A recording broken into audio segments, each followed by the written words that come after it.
Էներգետիկան ստանալու համար ալտերնատիվնի ուղղություններից մեկը ես կառաջարկեի ստեղծել աղբից ստացված էլեկտրաէներգիա։ Շատ լավ միտք է։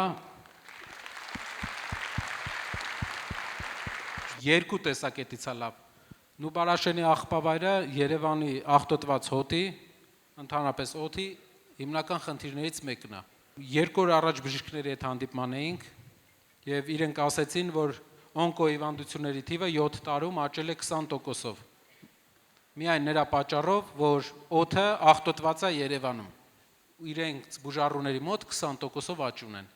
Իսկ ձեր ասած տարբերակի դեպքում մենք կկարողանանք լուծել այդ հարցը։ Մեր ծանրարդյունաբերությունը ցավոք սրտի 2017 թվականից հետազոտել ենք, Գերմանիայից եկել էին բավականին լուրջ մարդիկ, որոնք լավագույն են Գերմանիայում, ասենք, հաստոցաշինության մեջ եւ այլն, բայց ոնց ասում, սա այլը մի քիչ տեղից չսարժվեց, իսկ այն ժամանակից ապրիլյանի պատերազմից հետո պարզ դառավ, որ ծանր արդյունաբերությունը դա ֆունդամենտն է ամեն ինչի։ Մի անգամ մի գերմանացի մարդ ասեց պամիդորներով կռիվը չեն կրի։ Մեր ծրագրի հիմքում 80,000 արդյունաբերական աշխատատեղի ստեղծումն է,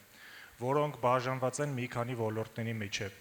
տեքստիլ, սննդի արդյունաբերություն եւ իհարկե ծանր արդյունաբերություն։ Մենք ելնում ենք Հայաստանի ունեցած ռեսուրսներից, երբ որ մեր առաջարկը կատարում ենք։ Մենք չենք ասում այնպիսի բաներ, որոնք Հայաստանի ունեցած ռեսուրսներով այս պահին իրատեսական չեն, իսկ եթե ձեզ հետաքրքիր են կոնկրետ ծրագրեր, մենք բազմիցս նշել ենք, որ առաջինը դա մեր սեփական համքահումքային բազայի վրա ծանր արդյունաբերության ստեղծումն է։ Ես շատ եմ ուզում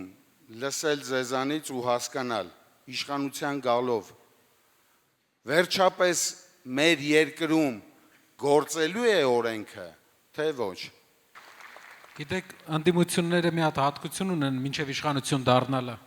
Իրանք միշտ ասում են հա, միշտ հասնում են իշխանության, մի 2 տարի դիմանում են, հետո ամբողջ օրը դատավորներին հրավանգներ են տալիս։ Ճիշտ եք ասում։ Ես չէի ցանկանա որևէ կասկած առաջացնել իմ խոսքը, բայց մի բան կարող եմ հաստատ ասել։ Ուրիշ մոտիվացիա, ուրիշ նպատակ, քան այս մեր երկիրը փոխելու մենք չունենք։ Եվ այդ ճանապարհին մենք անելու ենք ամեն ինչ, որ երբ որ մենք չլինենք, ուրիշ իշխանություն լինի, չկարողանա անի այն, ինչ հիմա են անում։